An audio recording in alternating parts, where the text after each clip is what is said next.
The summer sky over New York City shimmered with an unnatural hue, a swirling vortex of purples and greens that defied explanation. Dr. Samantha Chen, lead astrophysicist at the Hayden Planetarium, squinted at her computer screen, her fingers flying across the keyboard as she attempted to make sense of the readings flooding her system. "This can't be right," she muttered, pushing her glasses up her nose. The energy signatures were unlike anything she'd ever seen before, defying the laws of physics as humanity understood them.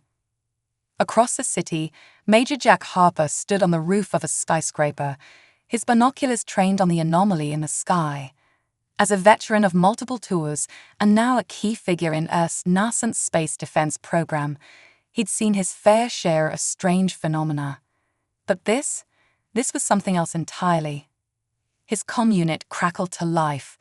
"Major Harper, are you seeing this?" The voice belonged to General Lisa Ramirez, his superior at the United Earth Defense Force, UEDF. "Affirmative, General," Harper replied, his voice steady despite the knot forming in his stomach. "Any idea what we're dealing with?" "Negative, but we're about to find out. All major observatories are reporting similar anomalies worldwide. Whatever this is, it's big." As if on cue, the vortex in the sky began to pulse, its swirling colors intensifying. Then, with a flash of light that momentarily blinded everyone looking skyward, it split open. From the tear in reality emerged a massive object, its surface a dull metallic sheen that seemed to absorb light rather than reflect it. It was roughly cylindrical, but with odd protrusions and appendages that gave it an almost organic appearance. As it fully emerged from the vortex, smaller objects began to detach from its surface, descending towards the Earth like a swarm of mechanical insects. In her lab, Dr. Chen's instruments were going haywire. Energy readings off the charts, she reported into her own comm unit, linked directly to UEDF headquarters. "Whatever these things are, they're not using any propulsion system we're familiar with. It's like they're bending space itself to move." Major Harper watched as the smaller objects, ships he realized, began to disperse across the sky. Some headed towards other parts of the globe, but a significant number were descending towards New York City itself. "General," he said, his voice tight, "I think we're about to have company." "Understood, Major. All UEDF forces are on high alert. We're initiating first contact protocols. Be ready for anything." As the alien ships drew closer, their true scale became apparent. Each one was the size of a city block, hovering silently above the streets of New York. Traffic came to a standstill as people abandoned their vehicles to gape at the otherworldly sight. In Central Park, a crowd had gathered, a mix of awe and fear on their faces as they watched one of the ships descend towards the Great Lawn. Police were trying to establish a perimeter, but it was clear they were as overwhelmed by the situation as everyone else. Dr. Chen, having left her lab to witness the event firsthand, pushed her way through the crowd. She found Major Harper at the front, his hand resting on the holstered sidearm at his hip. "Major Harper," she called out. He turned, surprise flickering across his face. "Dr. Chen, I presume. Your reputation precedes you." She nodded, her eyes never leaving the descending ship. "Any idea what we're dealing with?" "Your guess is as good as mine, Doctor, but we're about to find out." The ship came to a stop just a few meters above the ground, hovering silently. For a moment, nothing happened. The crowd held its collective breath, the only sound the distant wail of sirens and the whir of news helicopters circling overhead. Then, with a hiss of depressurizing air, a section of the ship's hull began to lower, forming a ramp. From the shadowy interior emerged a figure that was decidedly not human. It stood nearly 3 meters tall, its body covered in what appeared to be a combination of organic armor and advanced technology. Its head was elongated, with multiple eyes that swiveled independently, taking in the scene before it. Where a mouth should have been, there was instead a complex array of mandibles and sensory appendages. As the alien descended the ramp, more of its kind followed, each carrying what were unmistakably weapons. The crowd began to murmur nervously, some people backing away while others pressed forward for a better look. Major Harper stepped forward, his hand still near his weapon, but not drawing it. "I am Major Jack Harper of the United Earth Defense Force," he called out, his voice carrying across a suddenly silent park. "On behalf of humanity, I welcome you to Earth." The lead alien tilted its head, regarding Harper with its alien eyes. Then, to everyone's surprise, it spoke, not in any human language, but in a series of clicks, whistles, and low-frequency rumbles that seemed to bypass the ear and resonate directly in the brain. Dr. Chen gasped, her scientific mind racing to understand the implications. "They're using some kind of advanced psycholinguistic transmission," she whispered to Harper. "It's not sound, it's—" But before she could finish her thought, the meaning of the alien's message became clear to everyone present, as if the words had been planted directly into their minds. "We are the Zarkov. Your world is now under our protection. Resist and you will be eradicated." The crowd erupted into panic, people screaming and running in all directions. Major Harper stood his ground, his face a mask of determination. "Protection?" he called out. "We haven't asked for your protection. We demand that you leave our planet immediately." The alien's response was swift and terrifying. With a gesture from the lead Zarkov, the ships hovering above the city came to life, beams of energy lancing down to strike key infrastructure points. In moments, the New York skyline was ablaze, the iconic buildings that defined the city's silhouette crumbling under the alien assault. "This is not a negotiation," the alien message resonated in their minds.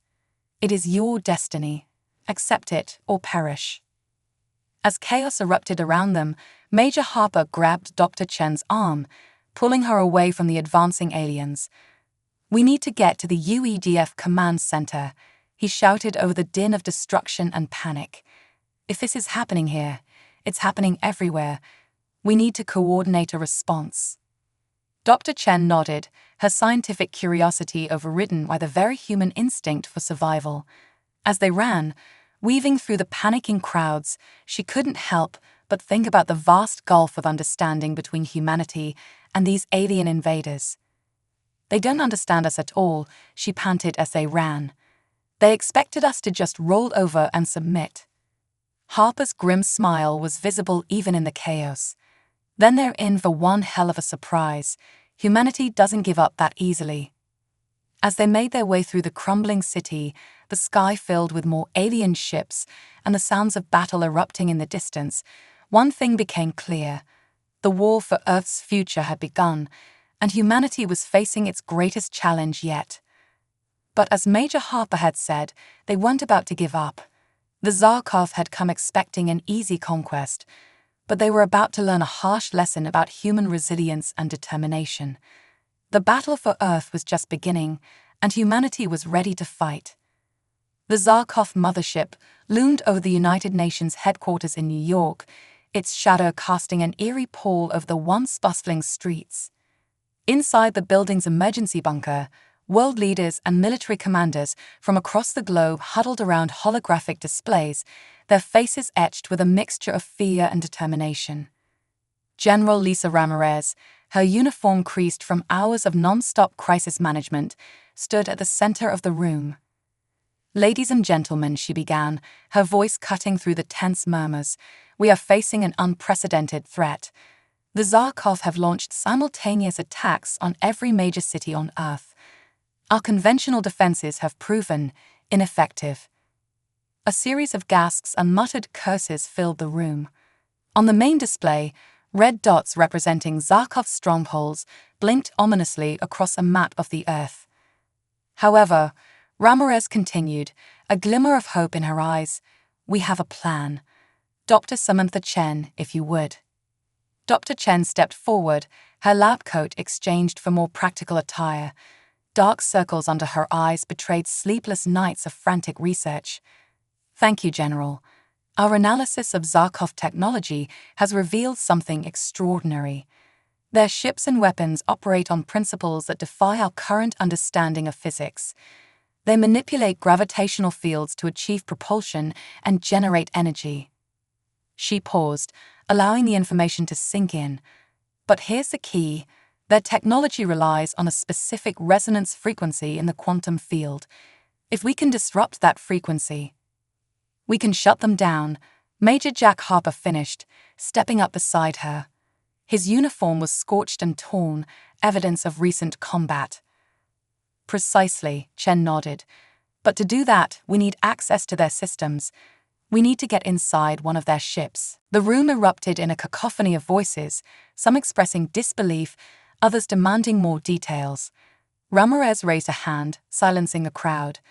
I know it sounds impossible, but this is our best shot. Major Harper will lead a small team to infiltrate a Zarkov vessel. Dr. Chen will accompany them to analyze the alien tech firsthand. With all due respect, General, a gruff voice called out. It belonged to Colonel Viktor Petrov of the Russian Space Forces. How do you propose we get inside one of their ships? Our best fighters can't even scratch their hulls. Harper stepped forward, a grim smile on his face. We let them take us in. The plan, as it unfolded, was as daring as it was desperate. A small team would allow themselves to be captured, smuggling in miniaturized equipment disguised as mundane objects. Once inside, they would work to disrupt the Zarkov systems from within. As the details were hammered out, Dr. Chen pulled Harper aside. Major, there's something else you should know, she whispered, her eyes darting around to ensure they weren't overheard. I've been analyzing the Zarkov communication patterns. There's inconsistency in their behavior. Harper raised an eyebrow. What do you mean? Their technology is incredibly advanced, yet their tactics are primitive. It's as if they've never encountered resistance before. I don't think they understand us at all. Before Harper could respond, alarms blared throughout the building. General Ramirez's voice crackled over the intercom. Zarkov forces approaching. All personnel, prepare for immediate evacuation. The bunker erupted into controlled chaos as people rushed to secure vital data and equipment. Harper grabbed Chen's arm, guiding her towards the emergency exit. Looks like our timetable just got accelerated, Doctor. As they emerged into the dim light of a New York afternoon, the scene that greeted them was apocalyptic. The iconic skyline was a jagged ruin, smoke billowing from countless fires. Zarkov ships prowled the skies, their energy weapons carving swaths of destruction through the city. This way, Harper shouted, leading Chen and a group of soldiers towards a concealed underground transit system. As they ran, a Zarkov patrol ship swooped low overhead, its sensors scanning the area. Down, Harper commanded, pulling Chen behind a burned-out car. The others scattered, taking cover wherever they could find it. The patrol ship hovered for a moment, then began to descend. A hatch opened in its underside, and a squad of Zarkov soldiers emerged, their biomechanical forms moving with an unsettling fluidity.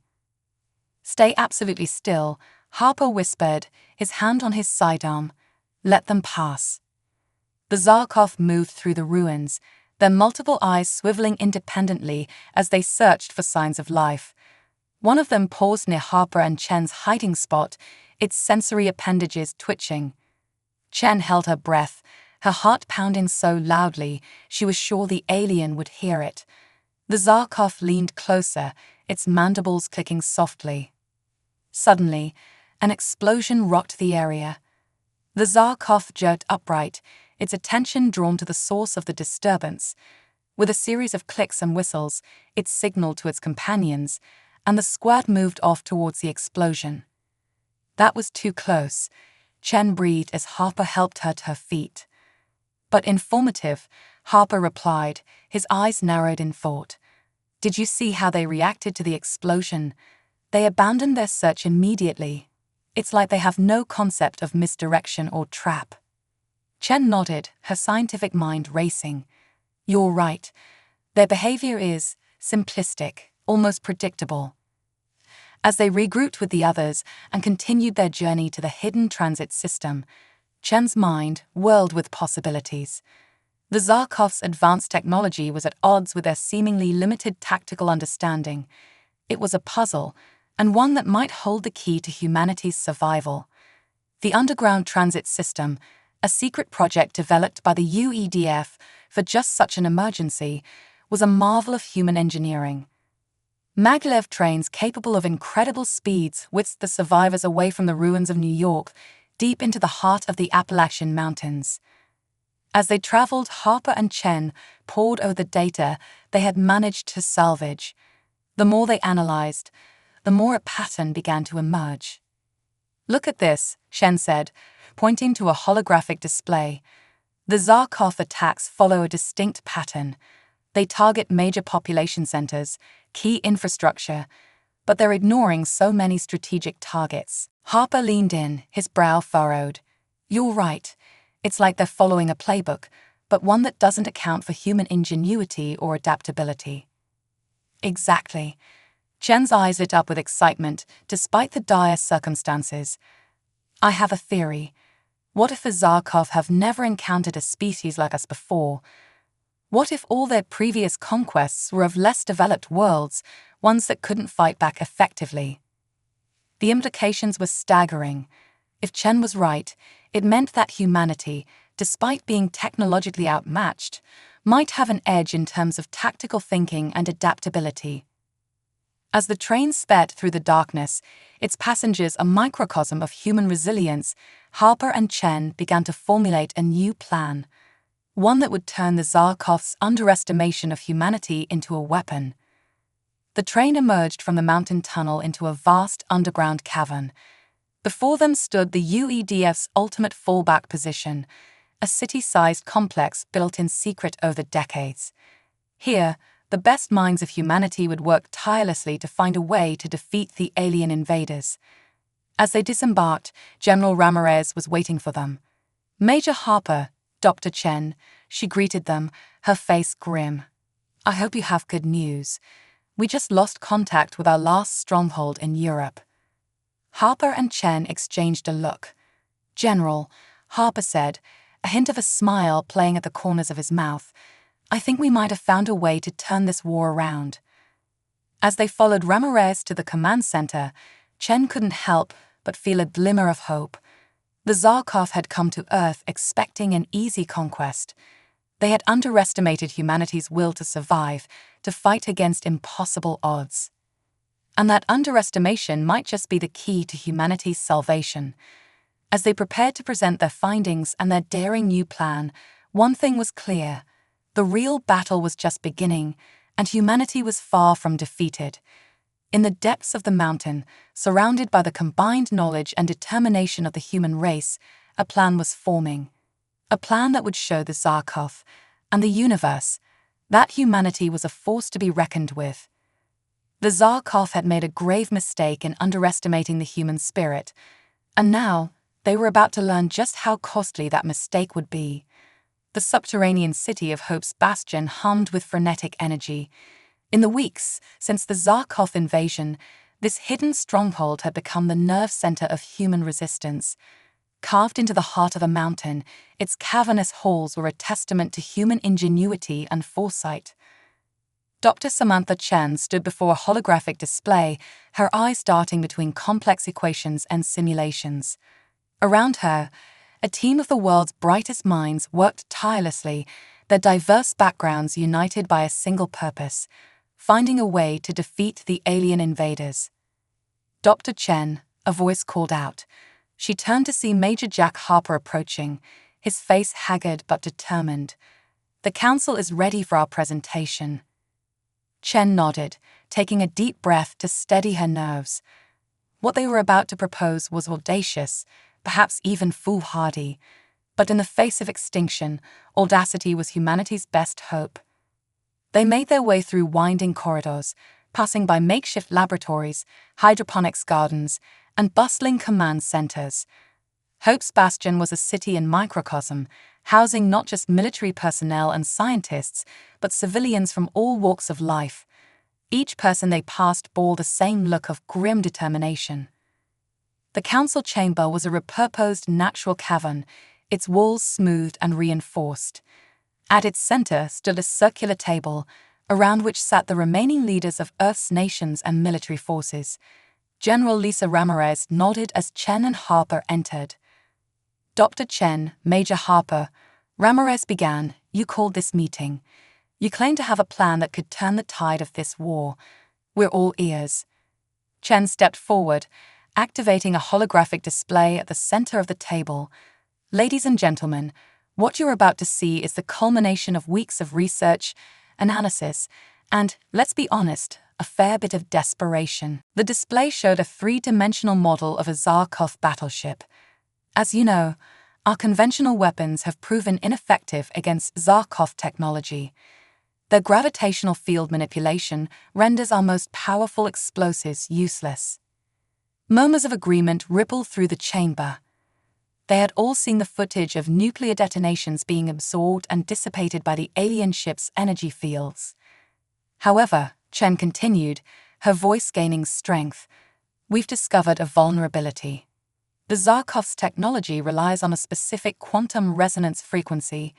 If we can disrupt this frequency, we can potentially shut down their entire fleet." The chamber erupted in a mixture of hopeful exclamations and skeptical questions. Chen raised a hand for silence. "I know it sounds too good to be true, but hear me out.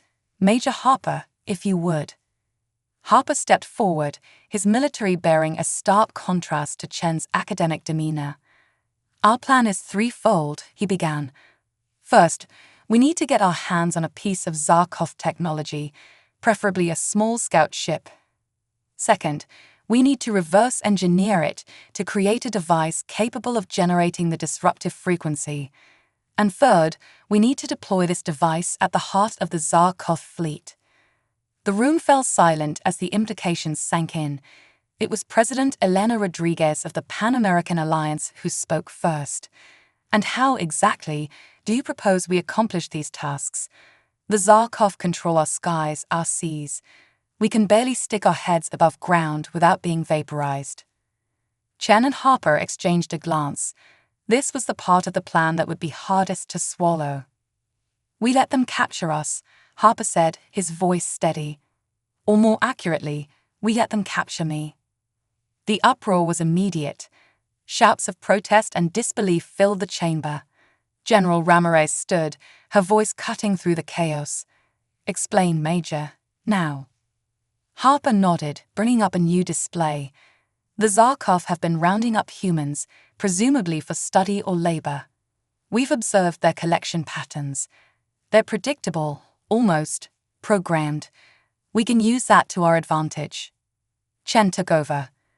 "We've developed a series of nanobots that can be injected into Major Harper's bloodstream. They're designed to gather data on Zarkov technology from the inside. Once he's been taken aboard one of their ships, the nanobots will activate, collecting and transmitting vital information back to us." "It's a suicide mission," Colonel Viktor Petrov growled. "How do you expect to transmit data through their shields?" "That's where it gets interesting," Chen replied, a glimmer of excitement in her eyes. "We've discovered that the Zarkov communication systems utilize quantum entanglement. By piggybacking on their own transmissions, we can receive data instantaneously, regardless of distance or shielding." The explanations continued, diving deep into the technical and strategic aspects of the plan. As Chen and Harper laid out the details, the atmosphere in the chamber began to shift. Skepticism gave way to cautious hope. "It's risky," General Ramirez said at last, "but it's the best plan we've got. Major Harper, are you absolutely certain you want to volunteer for this?" Harper's response was immediate. "With all due respect, General, I'm not sure want has anything to do with it. This is what needs to be done. I'll do it." The meeting concluded with a sense of renewed purpose. As the council members filed out, discussing the logistics of the plan, Chen approached Harper. "Jack," she said softly, using his first name for the first time. "Are you sure about this? The risks?" Harper's smile was grim but genuine. "Samantha, if this works, we save humanity. If it doesn't, well, we're no worse off than we are now. It's worth the risk." As they left the chamber, They were unaware of a pair of eyes watching them intently. In a shadowy alcove, a figure listened and observed, their intentions unclear. The next few days were a whirlwind of preparation. The plan was set in motion with a precision born of desperation. Scout teams were sent to the surface to identify Zarkov collection patterns. Engineers worked around the clock to perfect the nanobots. And through it all, Harper trained, pushing his body and mind to their limits. On the eve of the mission, Hope's Bastion was alive with nervous energy. In a quiet corner of the hydroponics garden, Chen found Harper sitting alone, staring at a small hologram of Earth as it had been before the invasion. "Penny for your thoughts?" she asked, sitting beside him. Harper chuckled, just thinking about how strange it is. A few months ago, my biggest worry was whether I'd make colonel before I hit 40. Now you're about to embark on a mission to save the entire human race, Shen finished. Quite a career change. They sat in companionable silence for a moment, the gentle hum of the hydroponic systems a soothing backdrop. "Samantha," Harper said at last, "if this doesn't work, if I don't make it back." Chen placed her hand on his arm. "Don't. We're going to make this work. You're going to come back. And then we're going to kick these aliens off our planet." Harper nodded, drawing strength from her confidence. As they sat there, an unlikely pair brought together by extraordinary circumstances, neither of them noticed the shadow that passed briefly across the garden entrance. The next morning, as Harper prepared to leave for the surface, the entire population of Hope's Bastion gathered to see him off. As he made his way through the crowd, people reached out to touch him, to offer words of encouragement and thanks. It felt less like a send-off and more like a benediction. At the main elevator, General Ramirez waited. "Major Harper," she said, her voice thick with emotion, "on behalf of every human being on this planet, I thank you for your courage. Come back to us. That's an order." Harper saluted crisply. "Yes, ma'am. I intend to."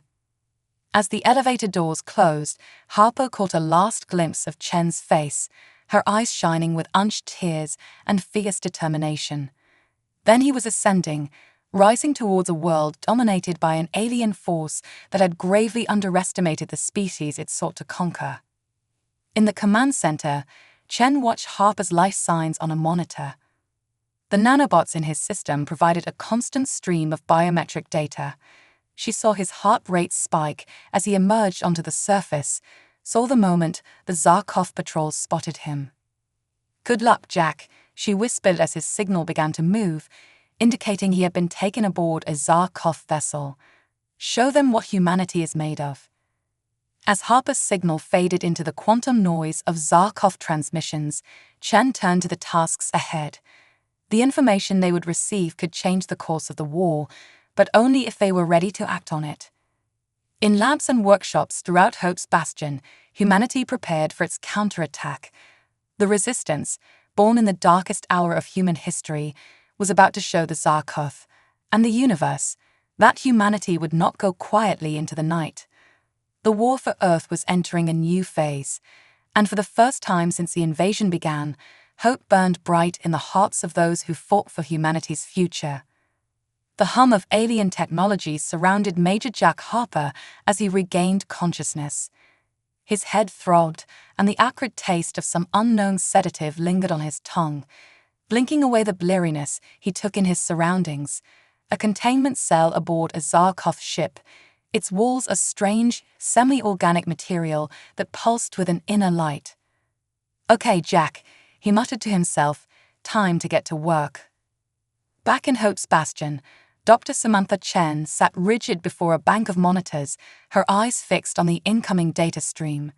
The nanobots in Harper's system were functioning perfectly, transmitting a wealth of information about Zarkov technology and biology. "This is incredible," she breathed, her fingers flying across the keyboard as she analyzed the flood of data. Their entire ship is a living organism, integrated with advanced technology. It's like nothing we've ever seen. General Ramirez leaned over her shoulder, her brow furrowed. "Can we use any of this, Doctor?" Chen nodded, her excitement palpable. "Absolutely. Look at these energy signatures. The Zarkov aren't just manipulating gravity, they're harnessing dark energy itself. It's how they achieve faster-than-light travel and power their weapons. As they pored over the data, a young technician burst into the room, his face pale. "Dr. Chen, General, you need to see this," he said, pulling up a new feed on the main screen. The image showed a Zarkov ship, but unlike any they had seen before, this one was massive, easily 10 times the size of the largest battleships they had encountered, and it was heading straight for Earth. "Dear God," Ramirez whispered, "what is that thing?" Chen's mind raced as she correlated the new information with the data from Harper's nanobots. It's some kind of super ship, a living factory. I think they're planning to convert Earth itself into one of their biomechanical constructs." The implications were staggering. This wasn't just an invasion, it was total annihilation of everything that made Earth Earth. Meanwhile, aboard a Zarkov ship, Harper was putting his training to the test. The aliens had underestimated human resilience once again. The restraints they had used were designed for a physiology far less flexible than a human's. With a series of painful contortions, he managed to slip free. "Now for the hard part," he muttered, eyeing the organic-looking door of his cell. To his surprise, it pulsed and slid open at his approach.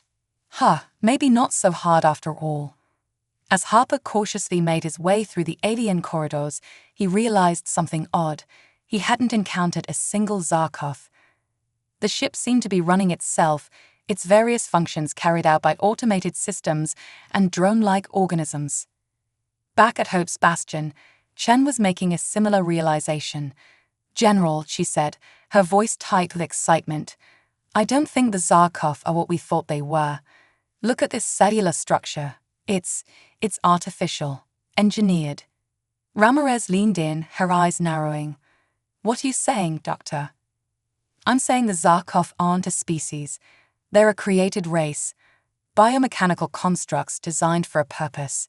Chen's mind whirled with the implications. But who created them, and why?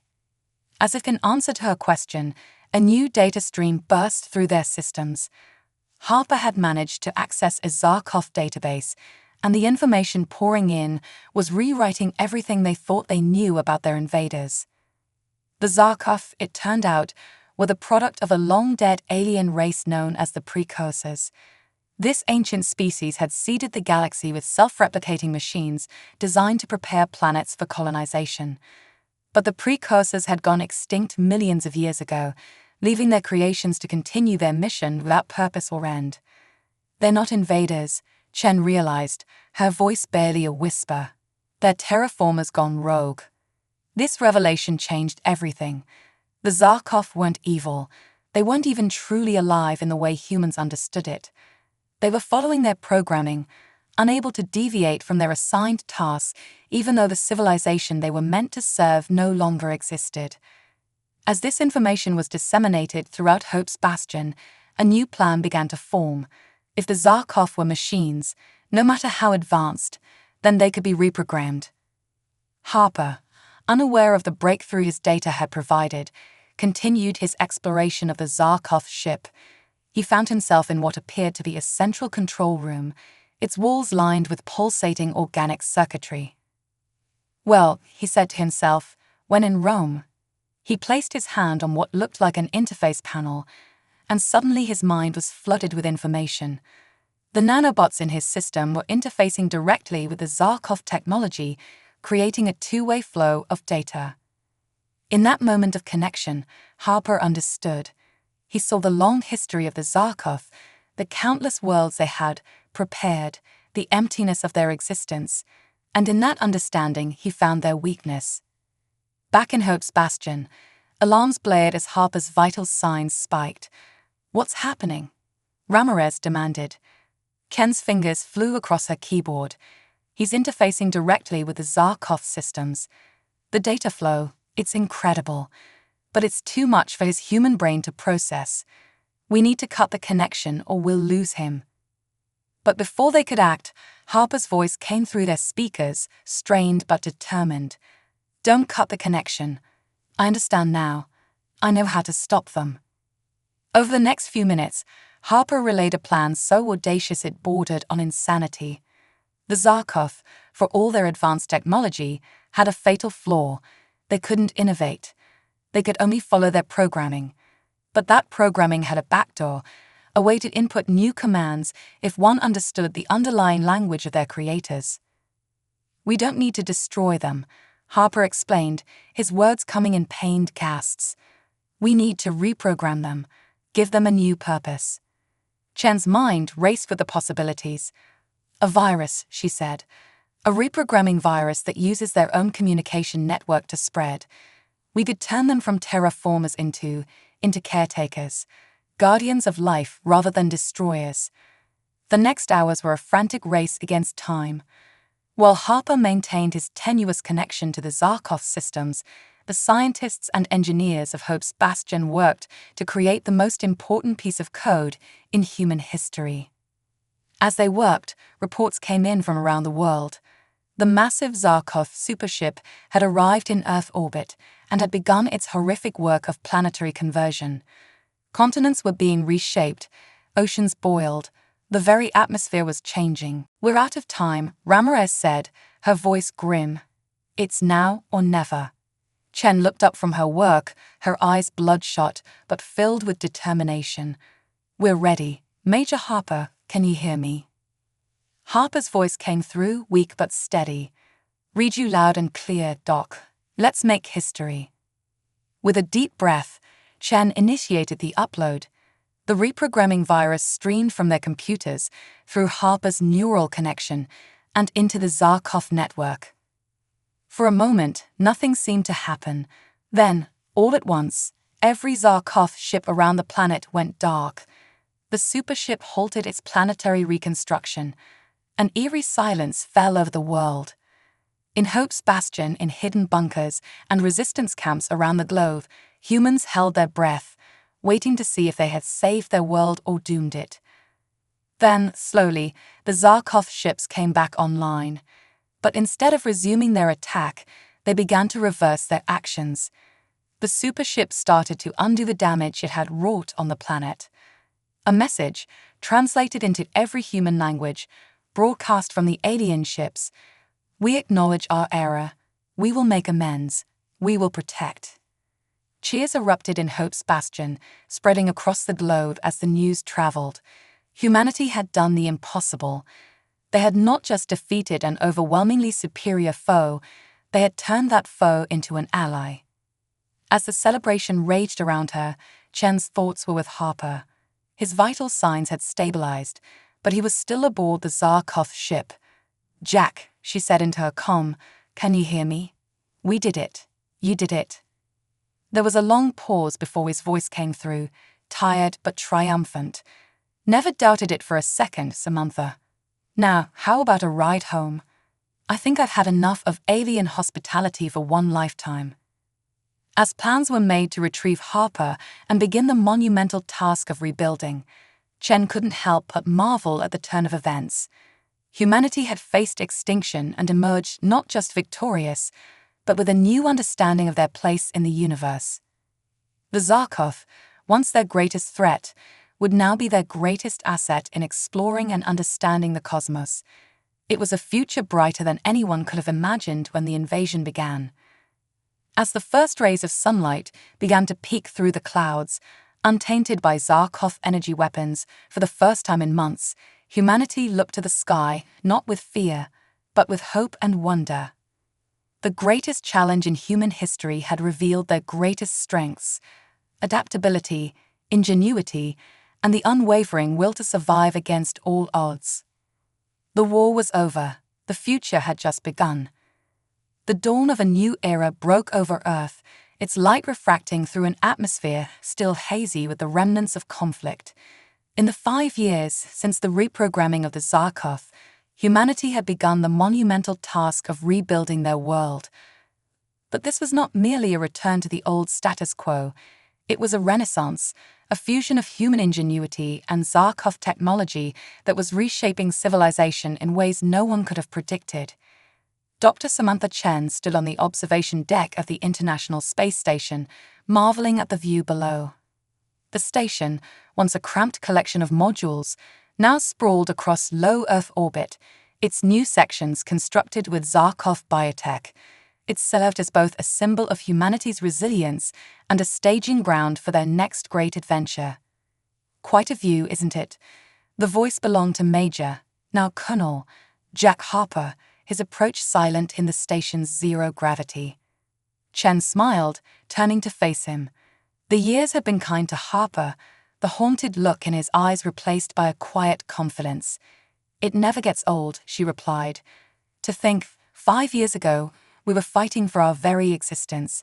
And now we're preparing to take our first steps into the galaxy," Harper finished.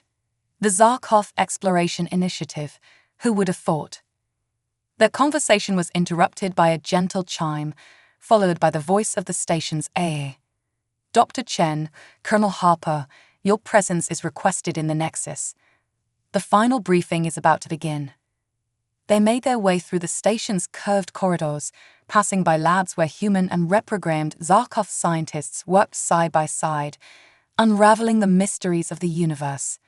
The Nexus, a vast spherical chamber at the heart of the station, served as its command center and meeting hall.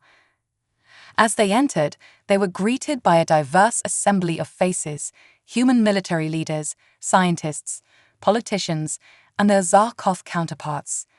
At the center of the room stood a holographic display of the Milky Way, certain stars pulsing with a soft light. General Lisa Ramirez, now the head of the United Earth Space Command, called the meeting to order.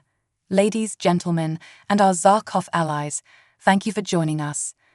Today marks a pivotal moment in human history.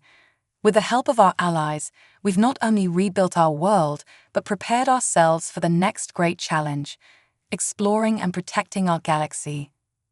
A murmur of excitement rippled through the crowd. Ramirez continued, "Dr. Chen, if you would please brief us on the latest findings." Chen stepped forward, her hands moving gracefully as she manipulated the holographic display. "Thank you, General. As you know, our work with Zarkov technology has allowed us to map large portions of the galaxy with unprecedented accuracy. We've identified several star systems that show signs of advanced civilizations." The display zoomed in on a cluster of stars near the galactic core. "Of particular interest is this region. We've detected energy signatures consistent with large-scale stellar engineering. Whatever civilization exists there, they're far more advanced than even the precursors who created the Zarkov." Harper leaned forward, his brow furrowed. "Are they a potential threat?" Chen shook her head. "We don't believe so. The Zarkov have no record of encountering them in their millennia of travel. It seems this civilization is content to remain within their own sphere of influence. However," she paused, her expression grave, "we have detected something troubling. There's a region of space, approximately 1,000 light-years from Earth, that the Zarkov are unable to access or observe. It's as if that entire sector is blocked from their sensors." The room fell silent as the implications sank in. It was a Zarkov representative, a towering figure of biomechanical perfection, who broke the silence. Its voice, a harmonious blend of tones that bypassed the ear and resonated directly in the mind, filled the Nexus. "This anomaly is deeply concerning. In all our recorded history, we have never encountered a phenomenon that could interfere with our sensory capabilities to this extent. We fear it may be the work of a hostile force, one potentially capable of overriding our programming." The tension in the room was palpable. The idea of force powerful enough to subvert the Zarkov was terrifying. Humanity had only just begun to recover from one existential threat. The prospect of facing another was almost too much to bear. But then something unexpected happened. Colonel Harper began to laugh.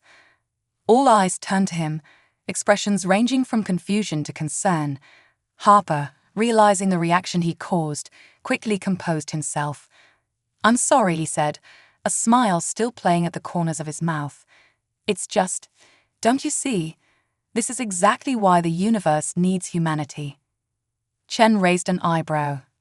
Care to elaborate, Jack? Harper stepped up to the holographic display, his eyes alight with excitement. Look at our history. Time and again, humanity has faced challenges that should have destroyed us.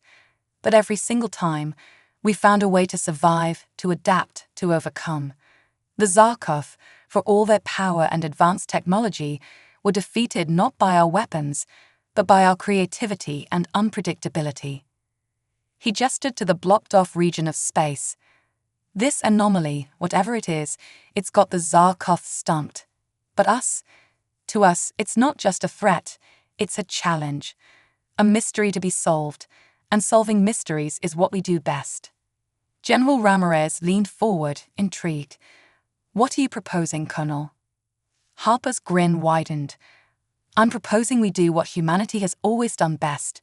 We innovate. We take risks. We think outside the box. The Zarkov can't observe this region. Fine. Let's build something they can't predict, something that combines their technology with human ingenuity in ways they never imagined. Chen's mind was already racing with possibilities. A stealth ship, she breathed. One that doesn't rely on Zarkov's sensors. We could use quantum entanglement for communication, develop new shielding techniques based on the anomaly's own properties. The Nexus erupted into a flurry of discussion, ideas flying back and forth. The Zarkov representatives watched in fascination, their multifaceted eyes taking in the sudden burst of creative energy. Over the next few hours, a plan began to take shape. It was audacious, risky, and exactly the kind of thing that humanity excelled at. They would build a ship unlike any other, a perfect fusion of human and Zarkov technology, designed to penetrate the mysterious barrier and uncover whatever lurked beyond. As the meeting concluded, Chen pulled Harper aside. 5 years ago, I would have said this plan was insane. Now, I think it might be our best shot. Harper nodded, his expression serious. It's more than that, Samantha. It's the next step in our evolution as a species. We're not just exploring the galaxy, we're becoming its guardians. Whatever's out there, whatever's blocking the Zarkov, it needs to be investigated. And humanity is uniquely qualified to do it. As they looked out at the stars, a sense of anticipation filled them both. The Zarkov invasion had nearly destroyed humanity, but it had also forced them to grow, to adapt, to become something more than they had been. Now, they stood on the brink of a new adventure, one that would take them into the depths of the unknown. The next few months were a whirlwind of activity. The best minds from every corner of the globe came together to work on what was dubbed Project Odysseus. The ship they designed was a marvel, a sleek vessel that seemed to defy the laws of physics. Its hull was composed of a new metamaterial that could adapt its properties on the fly, allowing it to absorb or deflect energy as needed. The propulsion system utilized a revolutionary quantum vacuum thruster, capable of achieving speeds that would have been thought impossible just a few years ago. But the true heart of the ship was its crew. Led by Colonel Harper, the team was a carefully selected group of individuals chosen not just for their skills, but for their ability to think creatively under pressure. Dr. Chen, despite her initial reluctance to leave Earth, had been persuaded to join as the mission's chief scientist. As the day of launch approached, the world held its breath. This mission represented more than just an exploratory venture. It was humanity's declaration to the cosmos that they were ready to take their place among the stars.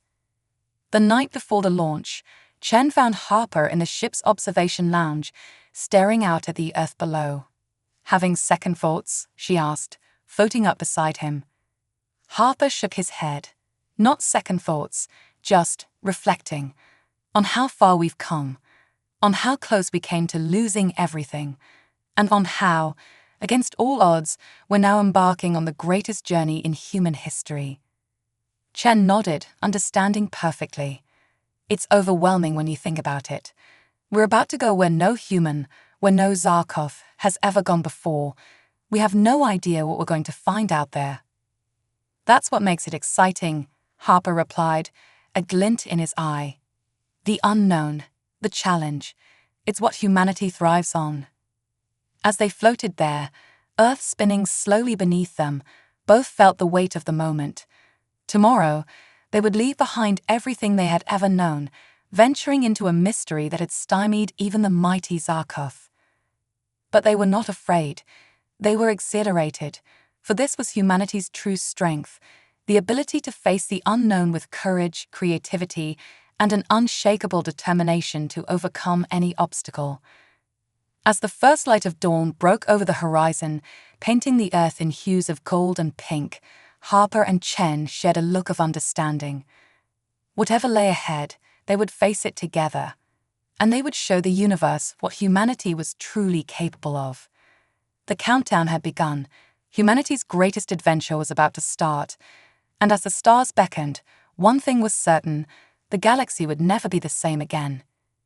The Odysseus hung in space, a glittering speck against the backdrop of an alien star system. After 6 months of travel, they had finally reached the edge of the mysterious zone that had confounded even the Zarkov. The ship's quantum engines hummed softly, ready to propel them into the unknown at a moment's notice. On the bridge, Colonel Jack Harper stood before the main view screen, his eyes fixed on the shimmering barrier that marked the boundary of the anomaly. It looked like a gossamer curtain draped across the stars, simultaneously beautiful and terrifying. "Final systems check," he called out, his voice steady despite the tension that filled the air. Dr. Samantha Chen's fingers danced across her console as she ran through the pre-entry diagnostics. "All systems nominal, Colonel. The quantum fluctuation dampeners are online and the null space generators are at full capacity. We're as ready as we'll ever be." Harper nodded, taking a deep breath. "All right, people, this is what we've trained for. Whatever's on the other side of that barrier, remember, we're not just explorers. We're representatives of Earth and all of humanity. Let's make them proud." A chorus of affirmations echoed through the bridge. Harper allowed himself a small smile. This crew, hand-picked from the best Earth had to offer, had become more than just colleagues over the past 6 months. They were a family, united in their mission to uncover the truth behind the anomaly. "Helm, take us in. Nice and easy." The Odysseus edged forward, its advanced sensors probing the barrier. For a moment, nothing happened. Then, with a sudden lurch that sent everyone grabbing for handholds, the ship plunged through. Alarms blared as systems across the ship went haywire. The view screen filled with a kaleidoscope of impossible colors and shapes. Chen shouted over the din, "Spatial distortion off the charts. Gravitational sensors are going crazy." Harper gritted his teeth, fighting to remain upright as the ship bucked and swayed. "Full power to the stabilizers. Reroute all non-essential systems if you have to." For what seemed like an eternity, the Odysseus tumbled through a maelstrom of twisted space-time. Then, as suddenly as it had begun, it was over. The alarms fell silent, and the view screen cleared to reveal. "My God," Shen whispered, her eyes wide with awe. Before them stretched a vast artificial structure, a spherical shell that enclosed an entire star. It was a Dyson sphere, a megastructure of such immense scale that it defied comprehension. The surface was a patchwork of geometric patterns, each section glowing with its own inner light. "Life signs?" Harper asked, his voice barely above a whisper. Chen checked her readings, then checked them again in disbelief. "Billions, sir, maybe trillions. Whatever this structure is, it's teeming with life." Before they could process this information, a new alert sounded.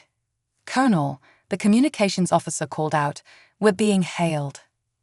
Harper straightened his uniform, trying to project a confidence he didn't entirely feel. On screen, the view screen flickered and a figure appeared. It was unlike anything they had ever seen, a being of pure energy, its form constantly shifting and flowing. When it spoke, its voice seemed to bypass their ears entirely, resonating directly in their minds. "Greetings, children of Earth," the being said, its tone warm and somehow familiar. "We have been expecting you." The bridge crew exchanged startled glances. Harper stepped forward, his training kicking in despite his shock. "I am Colonel Jack Harper of the Earth ship Odysseus. We come in peace, seeking knowledge and friendship." The energy being seemed to pulse with amusement. "We know who you are, Jack Harper, just as we know Samantha Chen and every member of your crew. We have been watching your species for a very long time." Chen couldn't contain herself any longer. "Who are you? What is this place?" The being's form shimmered, and suddenly the bridge of the Odysseus was filled with holographic displays, each showing a different scene from human history. "We've had many names throughout the eons," the being explained. "To some, we were gods. To others, angels or spirits. In truth, we are the culmination of countless civilizations that have risen, flourished, and transcended physical form." The implications were staggering. Harper's mind raced as he tried to process what he was hearing. Are you the precursors, the ones who created the Zarkov?" The being's form paused again, this time with what seemed like sadness. "The Zarkov were one of our less successful experiments, a tool created to prepare worlds for life, which outlived its purpose. We are glad to see that you have found a way to coexist with them." Chen stepped forward, her scientific curiosity overriding her awe. "But why reveal yourselves now? Why block this entire region of space from the Zarkov?" The holographic displays shifted, showing scenes of conflict and war from throughout human history, interspersed with moments of great beauty and achievement. "Your species stands at a crossroads," the being explained. "You have the potential for greatness, for kindness and creativity on a scale that could reshape the very fabric of the cosmos. But you also have the capacity for terrible destruction." Harper felt a chill run down his spine. "Are we being judged?" "Not judged," the being corrected. "Observed, guided when necessary. We have intervened subtly throughout your history, nudging your development in small ways. The Zarkov invasion was the final test, a challenge to see if humanity could overcome its divisions and unite in the face of an overwhelming threat." A test. Harper's voice was tight with barely controlled anger. "Millions died in that invasion." The being's form seemed to dim slightly. "We regret the loss of life, but the stakes could not have been higher. Had humanity failed, had you succumbed to fear and turned on each other instead of uniting, the consequences would have been unthinkable." Before Harper could respond, Chen placed a hand on his arm. "What consequences?" she asked, her voice steady. The holographic displays shifted again, showing nightmarish scenes of planets torn apart, entire galaxies consumed by some unseen force. "There is a darkness coming," the being said, its voice grave. "A threat so vast, so ancient, that even we fear it. We have held it at bay for millions of years, but our strength is waning. We need successors." The realization hit Harper like a physical blow. "You want us to take your place," he breathed. "To become whatever you are." The being's form brightened. "Yes, you have the potential, the spark of greatness that we have nurtured for millennia. With our guidance, humanity could evolve beyond its physical form, joining us as guardians of the cosmos." The bridge of the Odysseus fell silent as the crew tried to grasp the magnitude of what they were being offered. It was Chen who finally broke the silence. "And if we refuse?" she asked, her voice barely above a whisper. The being's form flickered. "Then you would face the coming darkness alone. We cannot force this evolution upon you. The choice must be yours." Harper's mind raced. This was far beyond anything he had been prepared for. The fate of not just humanity, but potentially the entire universe, rested on their decision. We can't make this choice for all of humanity," he said at last. "We need to return to Earth to discuss this with our leaders, our people." The being seemed to nod, its form pulsing with understanding. "Of course, we have waited eons. We can wait a while longer. But know this, the darkness approaches. Time is not on your side."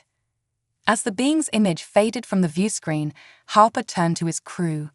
Their faces reflected the same mix of awe, fear, and determination that he felt.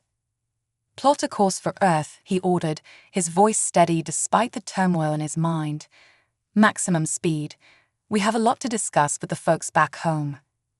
As the Odysseus turned and accelerated away from the Dyson sphere, slipping back through the barrier that had hidden it for so long, Harper couldn't help but feel that this was not the end of their journey, but merely the beginning. Humanity had faced extinction and emerged stronger. They had turned enemies into allies, reached for the stars, and now stood on the brink of an evolutionary leap beyond imagination. Whatever challenges lay ahead, whatever darkness threatened, Harper knew one thing for certain: humanity would face it head-on, with all the courage, creativity, and indomitable spirit that had brought them this far. The trip back to Earth was a blur of activity. Every member of the crew was busy preparing reports, analyzing data, and trying to come to terms with what they had discovered. The fate of humanity, perhaps of all life in the universe, rested on how they presented their findings. As they approached Earth, Harper called a final meeting in the ship's conference room. "All right, people," he began, looking around at the faces of his crew. "In a few hours, we're going to be facing the leaders of every nation on Earth. We need to be clear, concise, and above all, united. Any final thoughts?" Dr. Chen spoke up, her voice thoughtful. "We need to emphasize the choice aspect. This isn't something being forced on us. It's an opportunity. A chance to become something more." "But also the risks," added Commander Yuki Tanaka, the ship's tactical officer. "If we refuse, we're potentially leaving Earth defenseless against a threat we barely understand." Harper nodded, considering their words. "Good points, both of you. We'll present all the facts, all the possibilities, and let humanity decide its own fate." As the Odysseus entered Earth orbit, a welcome unlike any other in history awaited them. The ship was escorted by a fleet of Zarkov vessels, their organic hulls shimmering in the sunlight. On the surface, every screen on the planet was tuned to the live feed of their arrival. The crew disembarked at the newly constructed Unity Station, a massive orbital facility that served as neutral ground for Earth's nations and their Zarkov allies. As Harper stepped onto the station, he was greeted by a sight that would have been unimaginable just a few years ago: human leaders standing side by side with Zarkov representatives, united in their anticipation of the Odysseus's report. The next few days were a whirlwind of debriefings, presentations, and heated discussions. Harper, Chen, and the rest of the crew recounted their experiences in painstaking detail, from the journey through the barrier to their encounter with the energy beings and the choice they presented. The reaction was, predictably, mixed. Some saw the offer as humanity's destiny, a chance to ascend to a higher plane of existence. Others viewed it with suspicion, fearing the loss of what made them human. The debate raged on every continent, in every language, as humanity grappled with the most important decision in its history. In the end, it was decided that this choice was too monumental to be made by any single government or group. A global referendum was proposed, giving every human on Earth a voice in the decision. As the date of the referendum approached, Harper found himself increasingly in demand as a speaker and advisor. He traveled the world, sharing his experiences and insights, always careful to present both sides of the argument without bias. On the eve of the vote, he found himself back where it all began, the observation deck of Unity Station, staring down at the blue marble of Earth. Dr. Chen joined him, her presence a comforting constant in a world of uncertainty. "Whatever happens tomorrow," she said softly, "we've come so far, further than I ever dreamed possible." Harper nodded, his eyes never leaving the view of Earth. "We've survived invasion, united our world, reached for the stars, and now we stand on the brink of becoming something entirely new. It's terrifying and exhilarating all at once." "Do you think we're ready?" Chen asked, voicing the question that had been on everyone's minds. Harper was silent for a long moment, considering. "I think," he said at last, "that readiness is a luxury we can't afford. The universe has presented us with a challenge, and humanity has never been one to back down from a challenge." As the first light of dawn broke over Earth's horizon, signaling the start of the most important day in human history, Harper felt a sense of peace settle over him. Whatever the outcome of the vote, humanity had already proven itself worthy of the stars. The referendum results came in waves as time zones across the planet reached their polling deadlines. Harper, Chen, and the rest of the Odysseus crew watched from Unity Station as the numbers rolled in. The atmosphere was tense, the station eerily quiet save for the soft beeping of computers tallying the votes. As the final votes were counted, a hush fell over the station. General Ramirez, now serving as Earth's representative to the galactic community, stepped forward to announce the results. With a turnout of 98% of Earth's population, she began, her voice steady. The results of the referendum are as follows: 62% in favor of accepting the offer of transcendence, 38% against. A collective exhale seemed to sweep through the station. It was done. Humanity had made its choice. What followed was a period of intense preparation. The energy beings, true to their word, provided guidance but allowed humanity to proceed at its own pace. Scientists and philosophers worked side by side, unraveling the mysteries of consciousness and the nature of reality itself. The Zarkoth, freed from their original programming, chose to remain as guardians of the physical realm. They would watch over the Earth and the other worlds of the galaxy, ensuring that life would continue to flourish even as humanity took its next great leap. The day of transcendence, when it came, was unlike anything Harper could have imagined. Standing on the bridge of the Odysseus, orbiting the Dyson sphere where they had first made contact, he watched as waves of energy washed over the ship. He felt a tingling sensation, a sense of expansion, as if his consciousness was stretching beyond the confines of his physical form. Beside him, Chen's form began to shimmer and glow. "Jack," she said, her voice filled with wonder, "I can feel everything. The ship, the stars, the very fabric of space-time." Harper nodded, experiencing the same sensation. "It's beautiful," he whispered. As their physical forms dissolved into pure energy, Harper felt a moment of fear, a last instinctive clinging to his humanity. But then he felt the presence of others, billions of others, the entire collective consciousness of humanity, all taking this leap together. And beyond them, he sensed the ancient intellects of the energy beings, welcoming them, guiding them into this new state of existence. Knowledge flooded into him, the accumulated wisdom of countless civilizations that had taken this path before. In that moment, Harper understood. This wasn't an end, but a beginning. Humanity hadn't lost itself, it had expanded, evolved into something greater. They were still themselves, still driven by the same curiosity, the same drive to explore and understand, but now with the power to shape reality itself. As the last vestiges of their physical forms faded away, Harper felt a surge of excitement. The universe, in all its vast, mysterious glory, awaited them, and humanity, in its new form, was ready to face whatever challenges it might bring. The darkness that the energy beings had warned about was still out there, a threat looming on the cosmic horizon. But now, with the combined strength of humanity and the ancient guardians, there was hope. Hope for victory, for understanding, for a future brighter than any they could have imagined. As the newly transcendent human consciousness spread out across the cosmos, Harper's last coherent thought as an individual was one of profound gratitude, grateful for the journey that had brought them here, for the resilience of the human spirit, and for the boundless possibilities that lay ahead. Humanity had faced its greatest challenge and emerged transformed. The stars, once so distant and unreachable, were now their playground. And the adventure, the grandest adventure in the history of the species, was only just beginning. In the vast expanse of the universe, a new force had awakened. Born of Earth, tempered by adversity, and now ascended beyond the physical realm, humanity was ready to take its place among the guardians of existence itself.